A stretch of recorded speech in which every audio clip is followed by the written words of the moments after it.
events.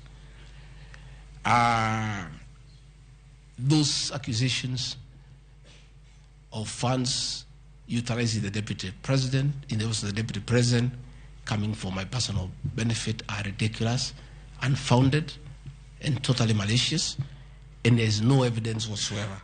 And I want you people of the press to also ask these people to give you the evidence. Don't just write headlines. Ask, where is the evidence? Where are the particulars?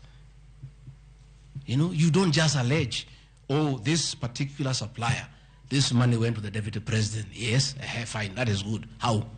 How did it go to the deputy president? You must explain.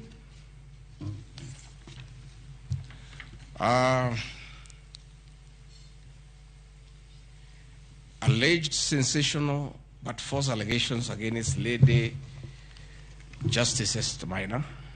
It is alleged that the special notice of motion at ground 4 had a gross violation of the Constitution, that I publicly attacked the Lady Justice Esther Maina and forcibly threatened to bring action against her. I did not threaten to bring any action against Justice Maina. I did bring action against her. I was just informing the public because I'm a public officer and I have freedom of speech.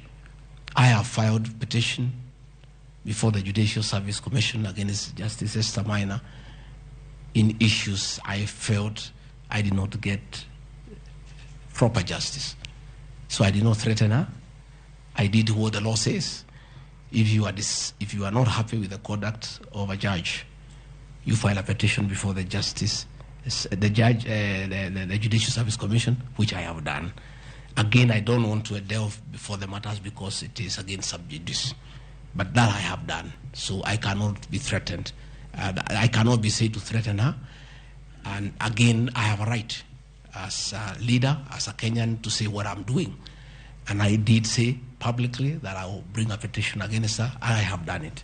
And the evidence is there. You see it. We have filed a petition, and we are waiting for it to be concluded.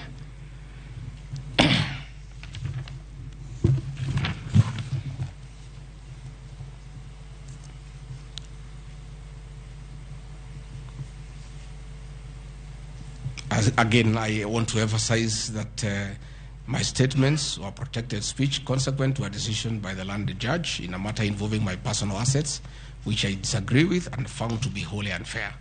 The matter having been concluded at that stage, my criticism of the decision was not sub judice, nor in any other manner prohibited by law. While I respond to the ruling of the landed judge, I was in absolute disagreement with it. Contrary to the assertions in the special motion, I did not forcibly threaten to bring action against the landed judge. I took legal action available to every citizen of Kenya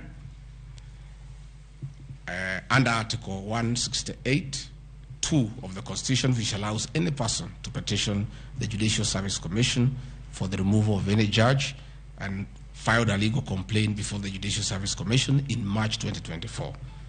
The complaint being live before the JSC, discussion of the conduct of the landed judge in the said matter here would be sub judice. Diverting materials